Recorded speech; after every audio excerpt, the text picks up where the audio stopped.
नमस्कार दोस्तों, एक बार फिर से आप सभी का स्वागत है DS4 न्यूज में। दोस्तों, आपको याद होगा किस तरीके से राहुल गांधी ने जब प्रेस कॉन्फ्रेंस किया था तो चुनाव आयोग जो धांधली कर रहा है उसको लेकर उन्होंने आरोप लगाया था, खुलासा किया था कि कैसे एक विधानसभा में 1,250 वोटों की धांधली की जा सकती है। वो 5 तरीके बताए थे। साथ ही साथ उन्होंने ये आरोप लगाया था कि न सिर्फ विधानसभा में बल्कि लोकसभा में भी इस तरीके से धांधली की गई। मात्र 25 सीटों की वजह से प्रधानमंत्री जो है प्रधानमंत्री के पद पर बैठे हैं मोदी जी। अगर ये 25 सीटें नहीं आती तो प्रधानमंत्री मोदी जी प्रधानमंत्री की सीट पर नहीं बैठ पाते। और मैं बार बार मोदी जी का जिक्र इसलिए कर रहा हूं क्योंकि जिस लोकसभा से प्रधानमंत्री मोदी जी चुनाव लड़ रहे थे उसी लोकसभा में सैनी साहब भी मौजूद थे। और ये जिस कैंडिडेट के लिए प्रचार प्रसार कर रहे थे उन कैंडिडेट का नाम है श्याम रंगीला। श्याम रंगीला जब मैं कह रहा हूं तो आप सब समझ चुके होंगे कि वहां पर उस समय क्या क्या चल रहा था। तो वहां की प्रक्रिया को लेकर राहुल गांधी ने खुलासे किए उसको लेकर, और साथ ही साथ हम उस पर बात करेंगे कि राहुल गांधी ने कहा है खुलासे के बाद कि पिक्चर अभी बाकी है। तो सबसे पहले मेरा सवाल सर यही कि राहुल गांधी जी ने सबसे पहले कहा कि जो ये खुलासे किए उसके बाद उन्होंने कहा कि पिक्चर अभी बाकी है। इतने सारे खुलासे करने के बाद मतलब अभी खास चीजें अभी और बाकी हैं। आप इसको कहते हैं कौन सा पिक्चर? देखिए, सबसे पहले तो मुझे बड़ी खुशी है कि आज की तारीख के अंदर राहुल गांधी जी हैं या जो बाकी पार्टी हैं उन्होंने इस मैटर को सीरियसली लेना शुरू किया। ये सवाल जब 2024 का चुनाव चल रहा था, चुनाव के समय पर जो धांधली हो रही थी जिसको एक्सपोज किया था हम लोगों ने, श्याम रंगीला मेरे साथ थे, मैं भी था और भी काफ़ी लोग थे, वहाँ प्रोटेस्ट तक किया गया, डीएम ऑफिस का घेराव तक किया गया, लेकिन किसी मीडिया में कोई खबर नहीं चल रही थी। इवन वहाँ पर मोबाइल अंदर ले जाने तक को बैन कर दिया गया। तो ये सारी प्रक्रिया जिसके बीच में उन्होंने पुलिस वेरिफिकेशन मांगी कि अगर आप डीएम ऑफिस के अंदर जा रहे हैं पहले पुलिस वेरिफिकेशन करा के लेकर आइए, जो किसी भी तरीके की रूल बुक के अंदर मतलब इलेक्शन कमीशन की पूरे तरीके से रूल बुक की धज्जियां उड़ाई जा रही थी। एक तरफ रूल बुक थी और एक तरफ वो चीजें थी जो भारतीय जनता पार्टी के आदेश के साथ में उस सीट के ऊपर हो रही थी। प्रैक्टिकली वहां पर देखा जाए, एंट्री डीएम ऑफिस में जो फॉर्म मिलता है नॉमिनेशन का, पहले तो एंट्री बैरियर था। एंट्री बैरियर के बाद में वो लोग वहाँ 7 दिन तक, मैंने बहुत से ऐसे लोगों को देखा जो 7 दिन तक वहाँ लाइन में लगे रहे केवल नॉमिनेशन फॉर्म लेने के लिए। उनको फॉर्म नहीं मिल पा रहा था।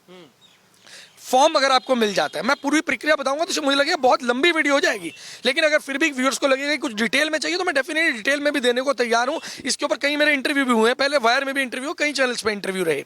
उसके बीच में फॉर्म डिस्ट्रीब्यूशन को लेकर प्रॉब्लम थी। उसके बाद आप वहां पर चले जाइए SBI, क्या क्यों, जहां पर ट्रेजरी का बताइएगा, ट्रेजरी का पैसा जमा होता है, मैं ब्रीफ में रखूंगा। ट्रेजरी का जो पैसा जमा होता है, देखिए सरकार के खाते में अगर मैं जमा करा रहा हूं, आप जमा करवा रहे हैं, कोई भी जमा करवा सकता है। वहां पर उस कैशियर के काउंटर पे पुलिस वाला खड़ा होता है कि पहले इस पे डीएम की स्टैंप लगवा कर लेकर आइए। तो इतने सारे हर्डल, फॉर्म डिपॉजिट करना एक बड़ी आफत थी। और ये यकीन मानिए कि वो लोग जिन्होंने सिस्टम को बाईपास किया, जैसे मेरा भी एक फॉर्म डिपॉजिट हुआ, हम लोगों ने ऑनलाइन यूज़ किया सिस्टम को, उसके अलावा हमने फीस पेमेंट के लिए बड़ी मशक्क़त करी, बहुत सारी चीज़ें थी जिनके ऊपर हमने हाईलाइट करने की कोशिश की।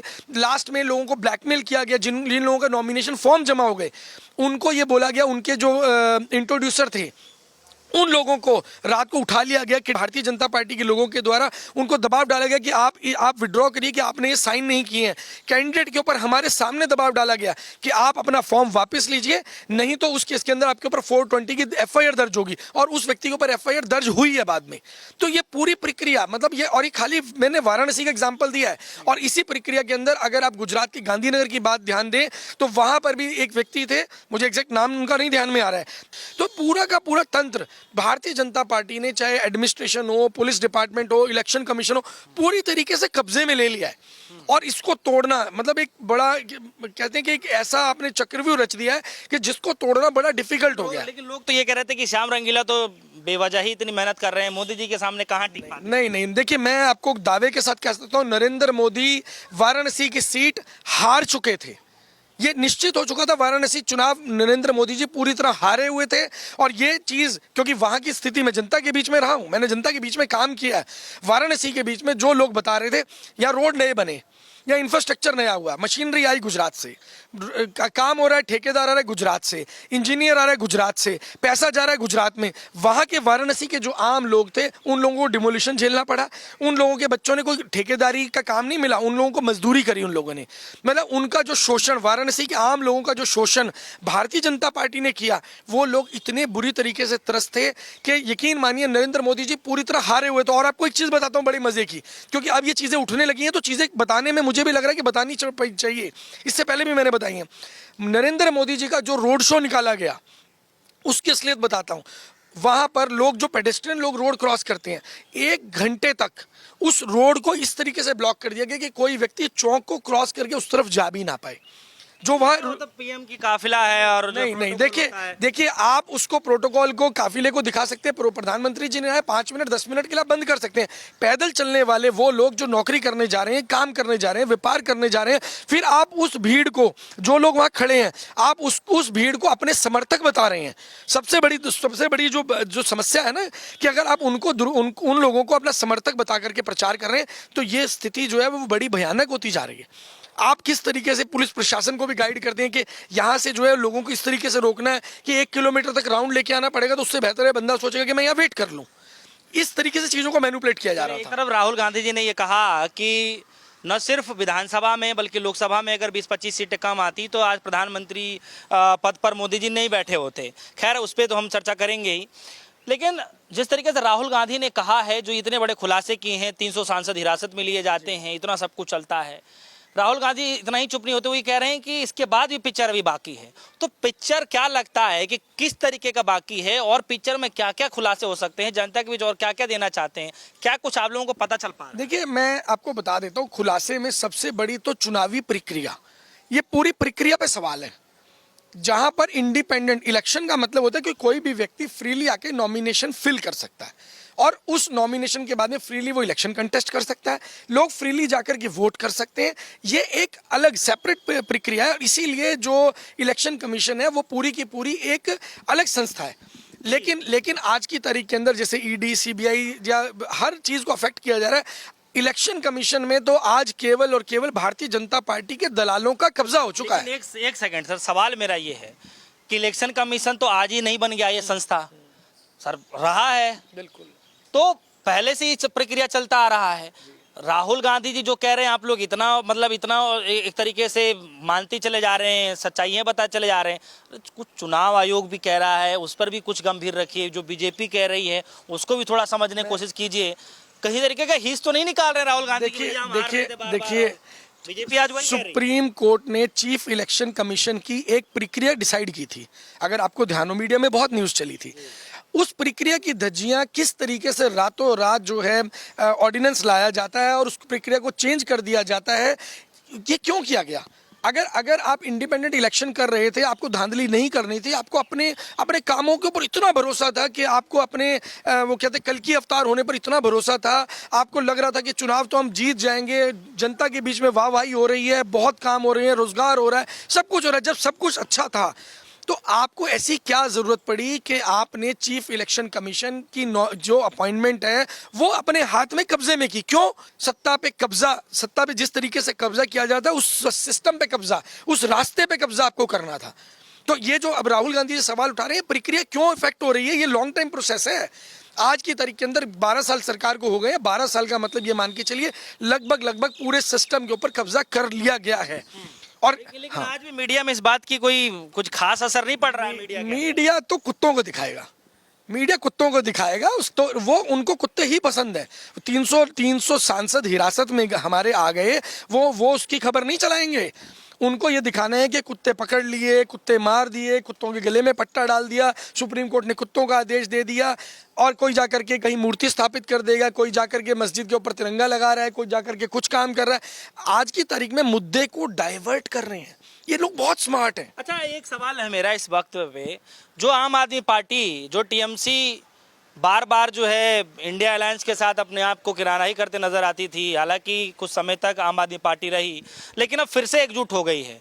ये एकता क्या लगता है कि आने वाले फ्यूचर में क्या एक नया संदेश और क्या नया रूपरेखा तैयार कर सकती है? देखिए मुझे ऐसा लगता है कि अगर कोई बड़ा घर है, उसमें 4 भाई रहते हैं, किसी डकैत ने अगर हमला कर दिया या चोर ने हमला कर दिया या किसी विदेशी आक्रांता ने हमला कर दिया, तो उन चारों भाइयों को ना अपना विरोध मिटाकर सबसे पहले तो उस चोर, डकैत, लुटेरे, आक्रांता की जम के मतलब कहते हैं कि सेवा करनी चाहिए, पहले उससे मुक्ति पानी चाहिए। हाँ, आपको चुनाव लड़ना है, कौन बड़ी पार्टी बनेगी, कांग्रेस बड़ी पार्टी बनेगी, तृणमूल कांग्रेस बड़ी बनेगी, आम आदमी पार्टी बनेगी, आप लड़ लेना, कोई समस्या नहीं है। लेकिन सबसे पहले आप देश के असली दुश्मन को पहचानिए।